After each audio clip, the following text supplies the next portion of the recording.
Those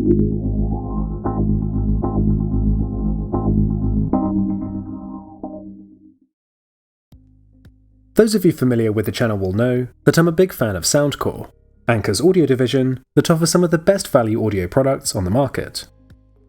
But today we'll be checking out one of Anker's lesser known companies, Nebula, the team behind a range of home entertainment projectors. More specifically, we'll be looking at the new Cosmos, a 1080p smart projector and the latest addition to their lineup. This is my first experience with Nebula, but given Anker's great track record, I'm optimistic about what the Cosmos can offer. Let's take a look.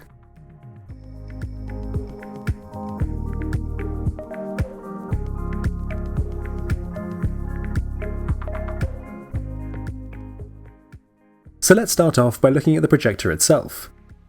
The distinctive oval design stands out from the typical rectangular style, and the combination of grey metals and plastic offers a nice premium finish. The projector measures just under 30 by 20 by 10 cm in size, and weighs in at 2 kg, so though it is definitely portable, it has a decent weight to it. The lens and autofocus sensor are located at the front, with the rest of this surface housing the 360-degree speakers, and also allowing the projector to vent heat through the rear. There's an LED display on top to show the Nebula logo, and the bottom surface has some rubber feet, along with a standard 1/4-inch screw connector for mounting the projector. The rear surface houses a power button and the projector's I/O, including 2 HDMI 2 ports, one of which is audio return channel compatible, 2 USB-A ports for USB flash drives, and finally an optical connector for audio output. The Cosmos comes beautifully packaged in typical Anker fashion, alongside the power cable and power adapter, the remote control with 2 AAA batteries, and a quick start guide. This is everything you need to get started, but I would say that the power cable is a little short, which, especially if you want to use this in a permanent setup, may cause you some trouble, or if you want to hide away those cables. Whilst I don't recommend you stray from the official accessories provided, you could technically swap the power cable for a longer alternative, since this does use a universal connector type. The included remote control is really nice. It's made from a smooth matte plastic, and has some distinctive and clicky buttons. If I was being picky though, I would like to have seen a dedicated button for switching the input source, which just takes a little longer to access through the system's menus. To get started, you're going to want to place the Cosmos on a flat surface between 31 and 125 inches away from the display surface. Now this surface could really be any flat surface you like, but for the best results, you are going to want to use a white surface. If you're serious about investing in a projector, you might even want to consider a projector screen, but the Cosmos can be pretty versatile too. With the projector plugged into the mains power supply, you can power it on using the button at the rear or the remote control. When you load up the projector for the first time, you'll need to follow a basic setup, which is made incredibly quick and easy if you have an Android device. If not, simply sign in with your Google account, follow the steps to the home screen, and you're ready to use Cosmos. The entire setup will only take you a couple of minutes, and it's an easy and intuitive process to follow. One of the first things you'll notice Cosmos do is automatically focus the screen, and this is a really handy feature to have. You can readjust the autofocus at any time using the remote control, and so far this has worked really well every time, no matter what distance I place the projector at. During the autofocus sequence, if you press left or right on the remote control, you can actually manually adjust the focus to fine-tune it to your preference, which I thought was a nice touch. The screen size by default is determined by the distance you set the projector at. For example, with the distancing I have here, Cosmos is producing effectively a 100-inch screen size, but you can reduce the zoom in the settings to match the size of the projection surface. Cosmos will automatically change the projection depending on its orientation too. For example, if you have this mounted to the ceiling, but you can manually select a projector mode to suit your setup. Cosmos can also account for keystone correction, so you can enjoy a flat and stable image regardless of the projection angle. This means your projection surface doesn't have to be completely flat or symmetrical, and you don't need to place the projector directly perpendicular to it. Keystone correction can be done automatically, with pretty good results too, but I found the manual controls allowed me to achieve a better adjustment. You can also select your wall colour, so that Cosmos can compensate for this with the white balance settings. You can take this even further by selecting your own colour temperature, but sadly there are no custom options here for fine-tuning. There are also settings for the brightness and HDR, but I'm going to get into the image quality a little bit later.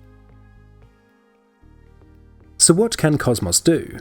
Well, clearly this is a projector, so it's going to project an image from your specified input source, and this could be perhaps a Blu-ray player or TV stick, a laptop or PC, a games console, or another HDMI compatible source. Using one of the USB inputs, you can also play your own photo, video and audio files directly from a USB flash drive. Cosmos can also act as a Bluetooth speaker, shutting down the projection feature to stream your music straight from your phone, tablet or computer. But what makes Cosmos a smart projector is that it's running Android TV 9, so you don't actually need to plug in an input source at all. This is Android TV's home screen, which can display a number of apps for consuming media content, such as YouTube, Spotify, and on-demand services like Amazon Prime Video and Disney+. But this isn't just Android TV's home screen, this is your home screen, populated by your Google account apps. The great thing about Android is that you have access to the Google Play Store, which hosts a large number of entertainment apps, from movies to TV to games. This is where you'll find popular apps like YouTube if you didn't install them during the setup. But the one notable exception is Netflix. In order to access Netflix, you actually have to first download the Nebula Manager, and then install the Netflix app from here. But once you've done this, you can then save a shortcut to your home screen, so you can quickly access it like any other app. I noticed that the ITV Hub app didn't work, but you can work around any missing apps like this or Apple TV Plus by connecting your computer to Cosmos and playing them through that instead. You can actually mirror whatever you like, and there's no noticeable delay with the audio or video either, so it's a pretty seamless experience. There are limitations with the Google Store games though, since most require external hardware like a gamepad to work. But even some of the supposed compatible games froze on the games menu, and I was only able to get a handful of very basic games to run. So if you're looking to use Cosmos for gaming, you're much better off plugging in your own consoles via HDMI. A major benefit of Android TV is the built-in Google Assistant, which makes navigating the interface much faster. You can use it to open your apps, browse the Play Store, and perform common Google tasks like checking the weather. The remote control acts as your microphone, and you have instant access to the Google Assistant at all times using this button. Another benefit is built-in Chromecast, so you can cast content such as YouTube and Netflix directly from your smartphone, which again can be done without any noticeable audio delay. Browsing on your phone is often a much more convenient way to navigate through your media, so the ability to instantly cast this to Cosmos is extremely handy.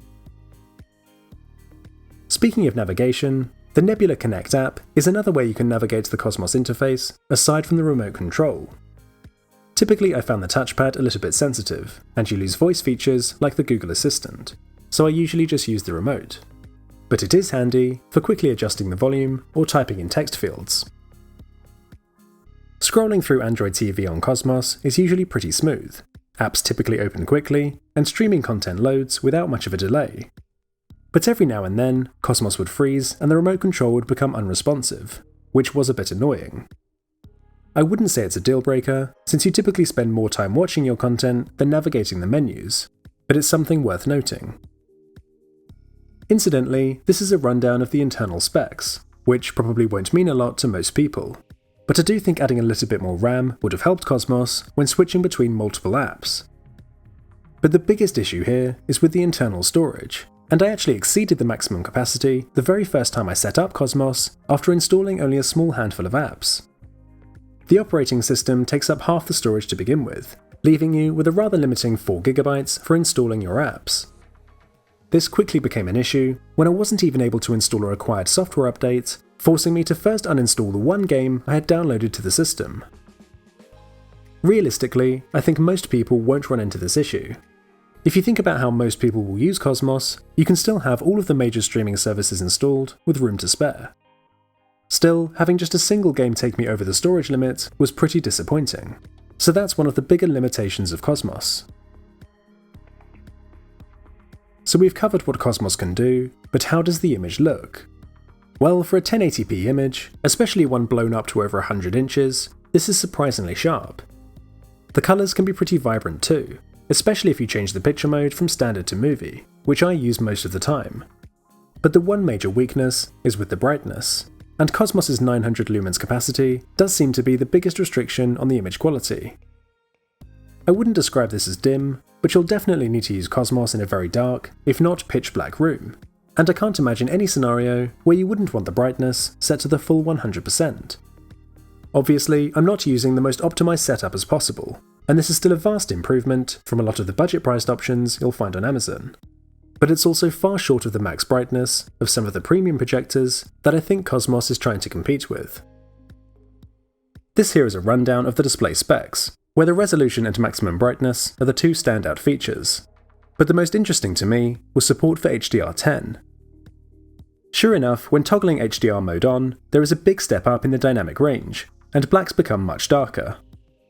But sadly, Cosmos simply doesn't have the brightness to offer true HDR, and the shadows become way too dark to the point where you lose all detail in very dark scenes. Even using the custom picture settings, there isn't really a way to salvage this, and certainly not without overexposing the rest of the image.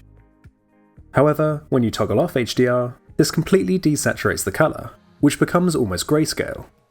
You rescue some of the missing detail in the shadows, but this comes at such a high cost for saturation and contrast. I've never seen an HDR toggle alter the colour of an image so drastically before, and for me, turning it off renders the picture unwatchable. HDR mode has implications for gaming too, where Cosmos would otherwise offer really good performance. Cosmos allows you to game in 4K HDR at 60 frames per second, although obviously the image is capped at 1080p resolution, but this opens Cosmos up to a wide range of supported devices. Gaming on a huge 100+ inch screen is pretty awesome, and adds a level of immersion that only a big screen can offer. There's even a dedicated game mode that, just like on a TV, will lower the input lag, so there's almost no latency when you're playing.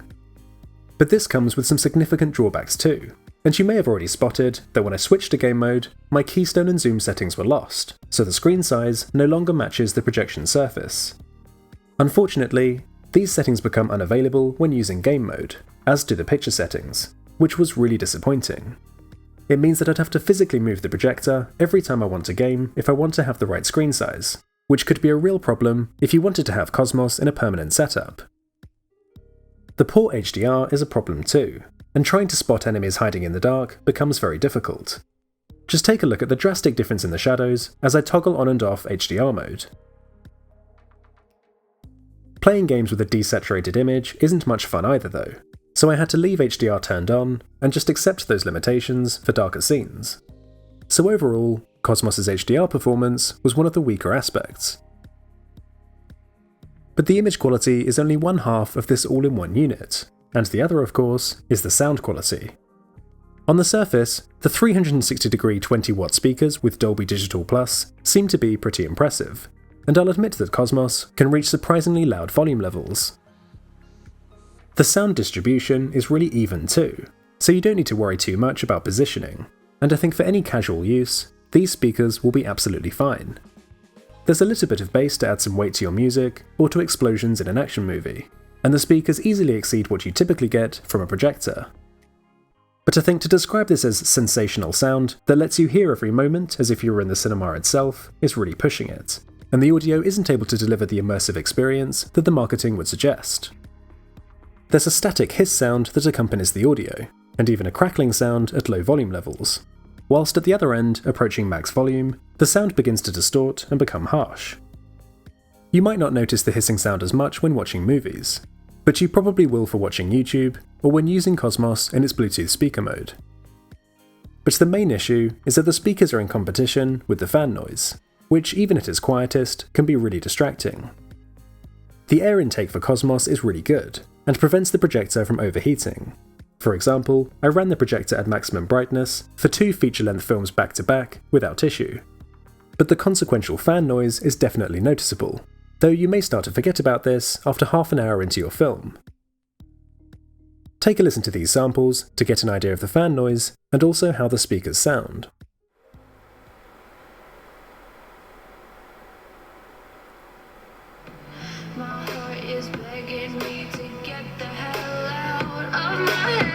I'm gonna live inside the upside down for a minute and pretend, honey, I'm a perfect 10.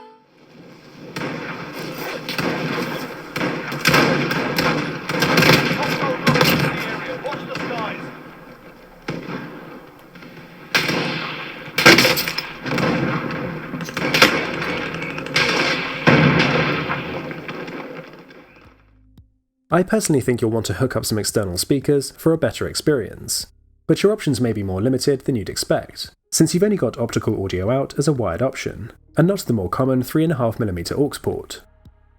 You've got the option to connect Bluetooth devices too, which worked okay with my headphones, but you run the risk of having latency issues, especially with Bluetooth speakers. Before we wrap up, I also wanted to draw attention to a few little quirks I run into when using Cosmos. First of all, I've had a handful of occasions where after turning the projector off, it would randomly turn itself back on for no apparent reason. Some of the instructions for Cosmos are a bit misleading too. For example, with installing Netflix, I had to troubleshoot in the facts for how to get this downloaded, and even then, the actual process differs slightly from the video I was linked to. For such a popular app, I would have thought this would be clearer. Then, when I tried to play my files off a USB flash drive, this didn't work at all. I later found the online instructions, which led me to an app I first needed to install that actually doesn't exist on the Play Store. Fortunately, I was able to find another similar app that did work, but again, this wasn't made clear at all. I also wasn't able to find the dynamic smoothing option, even though this is clearly part of the marketing for Cosmos, so I'm not sure why this feature is missing. I wouldn't say that any of this is a deal breaker, but I think Nebula could at least spend a bit of time polishing up the marketing and instructions to improve the user experience. The concept of Nebula's Cosmos, an all-in-one 1080p projector, is great, and for the most part, it really delivers in all of the key areas. Clearly this projector isn't without its quirks, from the issues with HDR to the occasional lags and freezing when navigating the OS. But there's always a chance things could improve with future software updates, and none of these overshadowed my overall good impression. From the premium metals and plastic, to the scratch-resistant glass over the lens, the hardware is certainly of that high quality we've come to expect from Anker products. But the biggest selling point of Cosmos is its expansive feature set, courtesy of Android TV, including built-in Google Assistant, Chromecast, and access to thousands of apps on the Google Play Store. It's this combination that makes Cosmos such a versatile and compelling home entertainment projector, and really helps to justify its $800 price tag. You could spend a few hundred, or more likely a few thousand more, on a projector that offers better image and audio quality, but there are few options that offer built-in Android TV, which makes Nebula's Cosmos a great all-round entertainment unit. In case you were interested, Nebula also offer a 4K version of this called Cosmos Max. Now, given how sharp the 1080p Cosmos is, I do wonder how the projector could justify the $1,000 jump up in price. But there are other upgrades too, such as higher brightness, better sound quality, and doubling the storage to 16GB, which would all clearly improve on a lot of the drawbacks of Cosmos. Of course, I'd need to review the Cosmos Max in full to draw any real conclusions, but I just wanted to make you aware of this as a potential alternative to consider. If you have any questions about Cosmos, then do leave them down in the comment section, and I'll do my best to get back to you. For now though, thank you very much for watching, and I'll see you all in the next one.